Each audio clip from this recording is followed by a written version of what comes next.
Level 1. Flight student. Nobody becomes a private jet pilot by accident. You made a decision, probably somewhere between 16 and 22. Maybe you took a discovery flight at a small airport and the instructor let you hold the controls for 30 seconds over a cornfield, and something happened that you've been chasing ever since. Maybe your father flew. Maybe you just looked up one day and decided the sky was where you were supposed to be. The decision costs you, immediately and specifically. Flight training is not subsidized. There is no scholarship pipeline the way there is for doctors or lawyers. You pay for every hour in the air out of your own pocket or out of borrowed money, and the meter starts running the moment the propeller does. A private pilot license runs somewhere between $10,000 and $15,000, depending on how fast you learn and how often the weather cooperates. The instrument rating after that, the commercial certificate after that, the multi-engine rating, the hours, always the hours. The FAA requires 1,500 hours of total flight time before you can hold an airline transport pilot certificate. That is the ticket that gets you into the left seat of anything serious. 1,500 hours. At the regional airports where students train, you rent a Cessna 172 for $130 an hour. You do the math at 2 a.m. on a Tuesday, and then you don't sleep.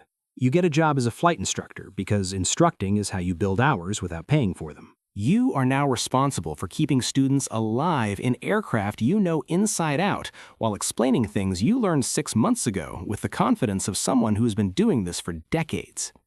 You are 23 years old, and your students are sometimes older than you, and they cannot know this. You fly in weather that commercial pilots file around. You fly ancient aircraft with avionics that belong in a museum. You fly 6 days a week because every hour is an hour closer to the number. You eat cheap food and drive an old car and live in a small apartment near the airport, and you do not complain about any of this because you chose it and because the alternative is a desk. Some of your friends from college are making real money now. They have apartments with more than one room. They take vacations. You watch this from the airport and feel something that is not quite envy, closer to the specific certainty of someone who is committed to a path so completely that the other paths have stopped looking like paths. You hit 1,500 hours on a Thursday afternoon in October. You're flying a Piper Archer with a student who is struggling with crosswind landings, and you keep the milestone entirely to yourself. You land, you log the time, you drive home and open a beer and sit on the floor of your apartment because you don't own a couch yet. You apply for first officer positions. The regionals call first. Small turboprop operations, commuter routes. The pay is $45,000 a year, which, after taxes and the debt payments, feels like nothing, but is technically a salary, and you take it. You are not flying private jets yet. You are flying the opposite of private jets. But the hours are jet hours, and jet hours are the currency, and you are earning them. Level 2. Charter First Officer. You've been at the regional for 2 years. The routes are the same routes every week, the same cities in the same order. You know the approaches by memory. You know which runways have the rough threshold markings and which FBO has the coffee that's actually worth drinking. You know your captain's habits so well you can predict when he'll call for the checklist before he opens his mouth. You apply for a charter first officer position, a Part 135 operation. Small company, 4 aircraft, citations and a legacy and a hawker that's older than most of the passengers who fly in it. You get the job.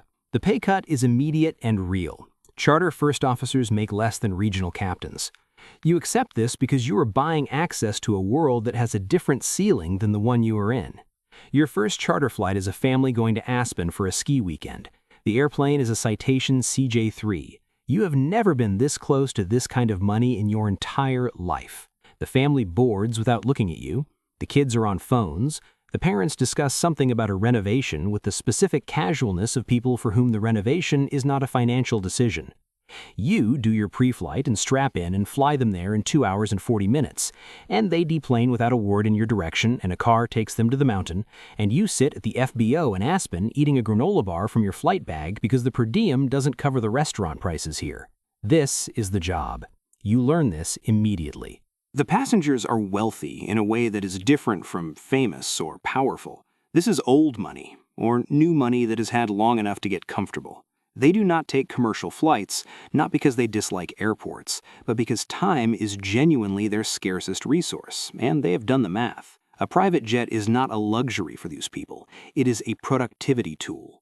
You are part of the tool. You learn the specific requirements of the clientele. Some of them want total silence in the cabin. Some of them want the crew to be available and conversational. Some of them have specific catering requirements that the trip sheet spells out in detail. One client always wants the same brand of sparkling water, and the operations team has told you this is not a preference, it is a requirement in the way that the fuel load is a requirement. You fly in and out of airports that do not appear on commercial schedules. Private strips in Montana, tiny island airports in the Caribbean, a grass strip in upstate New York that belongs to someone's estate. You learn that the jet world has a geography entirely its own. The captain you fly with is good. Ex-military, economical with words. He corrects your technique once and only once per error, and he does it in a tone that is clinical rather than critical. You fly with him for 14 months, and you learn more from watching him manage passengers and crew and weather and dispatch than you learned in all of your previous flying combined. You upgrade to the Hawker, then the Legacy. Your type ratings accumulate. Each one costs money and time and a check ride in a simulator that costs $12,000 a day to operate. The company pays for the type ratings because they need typed crews, and you accept each one and store it in the certificate that is slowly becoming a document of a career. 3 years into charter, you apply for a private jet first officer position, a flight department, a single aircraft, a single principal. Level 3, Private Jet First Officer. The aircraft is a Gulfstream G500. You know this before you apply because the job listing specified it and because you have been watching job listings for 2 years and you know what a G550 means. It means range. It means the kind of flying that crosses oceans. It means a principal whose life requires the ability to be in New York on Monday and London on Wednesday and Singapore on Friday, and who has built an aircraft purchase around that requirement.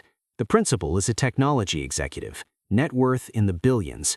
The flight department consists of the aircraft, 2 captains, 2 first officers, a full-time scheduler, and a director of aviation who reports directly to the principal's chief of staff. The operation runs with the precision of a small airline and the discretion of a law firm. Your first month, you do not fly the principal. You fly positioning flights and maintenance ferries and occasional trips for family members.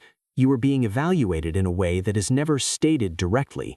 The director of aviation is watching how you handle the aircraft and how you interact with the passengers and how you present yourself in the FBO lounges where the principal's people notice everything.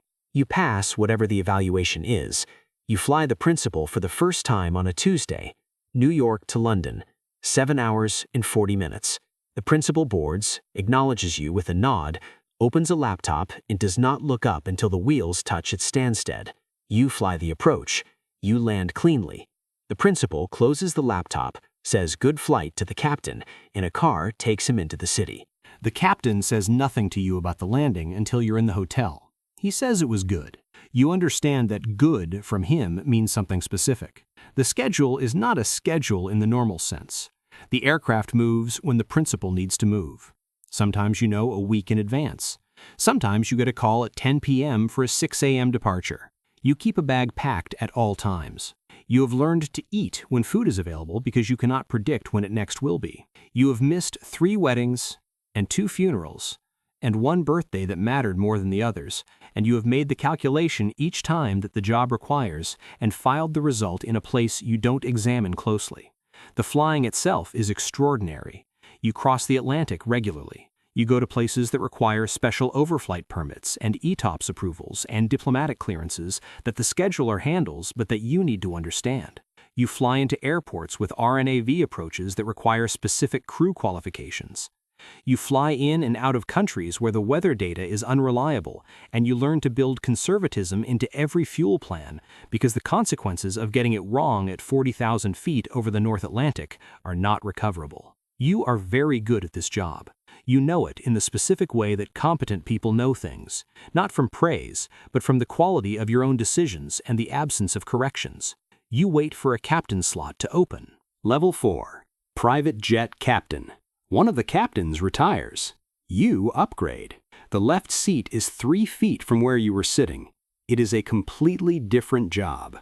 In the right seat, your job was execution. You flew the legs assigned to you, managed the systems, handled the radios, supported the captain's decisions. When something went wrong, the captain's name was on it, not yours. In the left seat, your name is on everything. The certificate in your wallet says you are the pilot in command. That phrase has a legal meaning and a practical meaning, and they're the same meaning. If the aircraft departs the runway, if the fuel plan is wrong, if the weather decision is wrong, if the passenger is injured, if anything happens to anyone or anything connected to this aircraft from the moment you accept the flight to the moment you release it at the end of the day, your name. The principal's chief of staff calls you directly now. The trip planning goes through you. You make the weather calls. You decide when it is safe to go and when it is not, and you deliver that decision to people for whom the word no is not a common part of their vocabulary. You ground the aircraft twice in your first year as captain. Once for a maintenance discrepancy that the first officer flagged and you confirmed, and then sat in an FBO in Dallas for 6 hours while the maintenance coordinator arranged a repair that cost the principal's company $40,000 in delays and rebooking fees. The principal said nothing to you about it. The director of aviation called and asked for a full write-up and reviewed it and said your call was correct. The second time you grounded the aircraft, weather. A destination with a single approach that went below minimums while you were airborne with no alternates within range that made operational sense. You diverted, landed at an airport 90 miles from the destination. The principal was in the back. You went to the cabin and explained the situation personally. The principal looked at you for a moment and then said, "What are our options?" You laid out the options. The principal chose one. You executed it. That conversation lasted 4 minutes. You thought about it for 4 days. The job at this level is judgment, not flying. You could fly this aircraft in your sleep. The currency of the captain's seat is decision-making under uncertainty with the interests of the people behind the bulkhead depending on every call you make. Some captains spend their careers avoiding the hard calls. They build reputations as yes men, as weather minimizers, as pilots who get trips done rather than pilots who get trips done right. You watch these captains and understand the specific professional death they are choosing. You choose differently. Your principal gives you a Christmas bonus that is larger than your first year's instructor salary. You deposit it and buy a couch and think about the apartment near the airport and the beer on the floor and the 1,500 hours and how far the path is run from there. You are not done. Level 5. Chief Pilot. You run the flight department now. The title is Chief Pilot. The job is part aviator, part executive, part compliance officer, part therapist, and part diplomat. You still fly. The principal expects you to fly, and you expect yourself to fly because you have seen what happens to chief pilots who stop flying and start managing and forget which one of those activities is the reason the department exists. But you also manage 2 captains and 2 first officers and a scheduler and a maintenance coordinator and a contract with a handling company and relationships with 3 FBOs and insurance renewals and regulatory audits and an ISBAO certification process that requires documentation of every procedure in the department down to how the coffee is stocked on the aircraft. ISBAO, International Standard for Business Aircraft Operations. It is the aviation equivalent of a quality management system. It exists because private aviation has historically operated in a space where the wealth of the principal and the skill of the crew were considered sufficient safety infrastructure. ISBAO says they are not. It says you need documented procedures and safety management systems and crew resource management training and a culture where the first officer can question the captain without fear of career consequences. You believe this. You implement it seriously rather than on paper. You create a safety reporting system where anyone in the department can flag a concern anonymously. 3 reports come in the first month. One of them is about a captain who has been making weather calls you should have caught earlier. You have a conversation with that captain that is direct and private and not repeated. The calls improve. The principal asks you about a new aircraft. The G550 is 10 years old. The market is moved. The G700 is available. You spend 3 months evaluating the acquisition, the financing, the crew training costs, the hangar modifications, the additional type ratings required, the operational impact of the transition period. You present a recommendation to the Director of Aviation and the Chief of Staff, and ultimately to the principal. The principal buys the aircraft. You manage the transition. New type ratings for the entire flight crew. Simulator training in Savannah. Months of preparation for an aircraft that represents the current ceiling of long-range private aviation. When you fly it for the first time on a revenue troop, you think briefly about the Cessna 172 and the $130 an hour and the cornfield and the 30 seconds with the controls. The thought lasts about 4 seconds. Then you're back in the scan. Years pass. The principal's life changes. Children grow up and start appearing on the trip sheet with their own schedules and their own requirements. A daughter who goes to college in London. A son who starts a company in Singapore. The aircraft becomes the connective tissue of a family that operates across 12 time zones. You have flown all of them. You know their preferences and their habits, and the specific way the family dynamic shifts when the principal and the daughter are on the aircraft together versus separately. You know more about this family than most people who work for them. You never say any of it to anyone. That is also the job. A young first officer joins the department, 29 years old. You watch him on his first trip the way your charter captain watched you 15 years ago. Clinical, quiet, looking for the things that cannot be taught quickly. He has good hands. His checklist discipline is excellent. He asks the right questions after flights rather than during them. After his 3rd month, you tell him he's doing well. He doesn't know what that means yet. He will. You've been flying for 22 years, 12,000 hours, 31 countries. You have crossed the Atlantic 340 times. You have sat at the holding point of runways in weather that made the decision genuinely unclear, and made the call and been right, and made the call and been wrong, and learned something from both.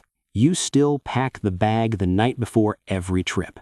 Not because you have to, because the pilot who stops respecting the job is the pilot who stops being good at it. And you are still very good at it.